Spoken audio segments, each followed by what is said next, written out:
And what did you model the system on? I mean, this is obviously based on waste management from other places?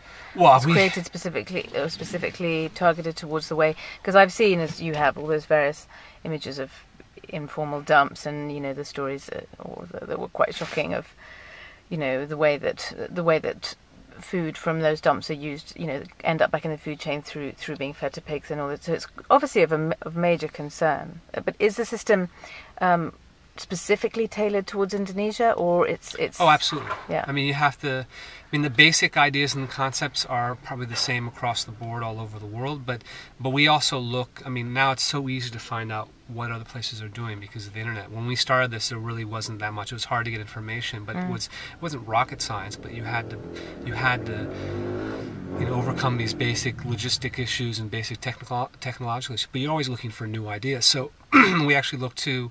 I mean, I've looked at stuff and things they've done in Africa, different systems for different collection systems.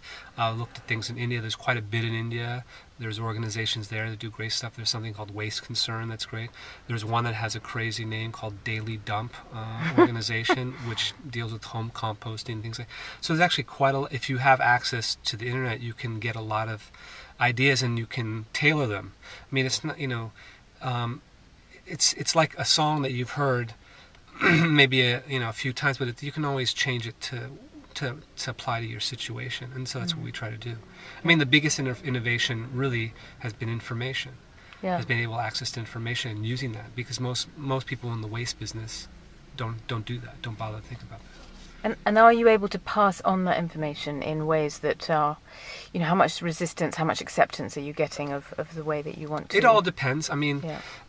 We try to incorporate local waste haulers that have already been involved in the waste collection for a long time, and it's not always easy because often people that are doing that are very paranoid. It's one of the few ways they earn, either it's supplemental income or their main income. So they're very suspicious about someone taking over because there's a lot of competition fighting over the scrap, so to speak. But in other cases, no, we have a few local guys that start working with us that are contract that we want to actually have working with us because it makes it a lot easier for us in the long run. And the idea is we want to increase the standards across the board. Just basic things. One thing that we start doing is all just using hand phones with cameras so we can communicate with the drivers.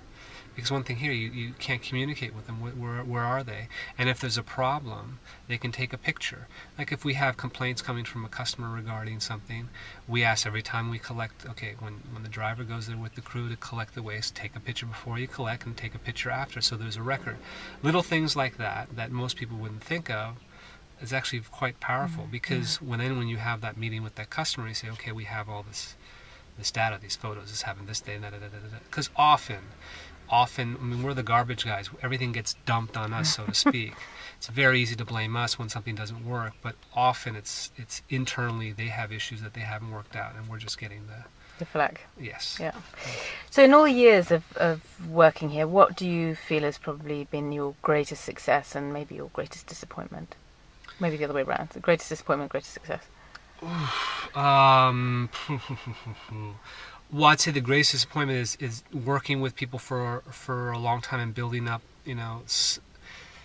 and trying to develop kind of a network where there's a kind of a unity among people in the waste business to kind of work together, and obviously, there's more security and power in numbers to kind of raise the standard, and unfortunately, it's very hard to do because there's a lot of competition, but also a lot of traditional tension between different groups or whatever, and there's also the influence of money. I mean, it seems like agreements or whatever are easily ignored when someone comes in the hotel says, just ignore this and we'll give you this money. And that happens. That's unfortunate. Greatest success, I don't think we're there yet. There's been a lot of small success as a whole. I mean, it is already 2012. We'd wish we'd have this done, much earlier. But actually doing the hazardous waste thing is something that we were thinking of doing, or at least I was thinking of doing for a long time, and now has actually been the opportunity to do it. And that's come about really because the government has finally started to enforce their own regulations. So that's been quite a watershed moment for what we see. So to deal with that, because I think ironically dealing with the hazardous waste might be a way to deal with the waste in general, because so much of that is mixed into the general waste, and if it's almost like in a weird way taking care of the hard stuff will make it easier to take care of what would be perceived as the easier stuff. Yeah. Brilliant. Olivier, thank you very much for talking to me. No problem. Thank you.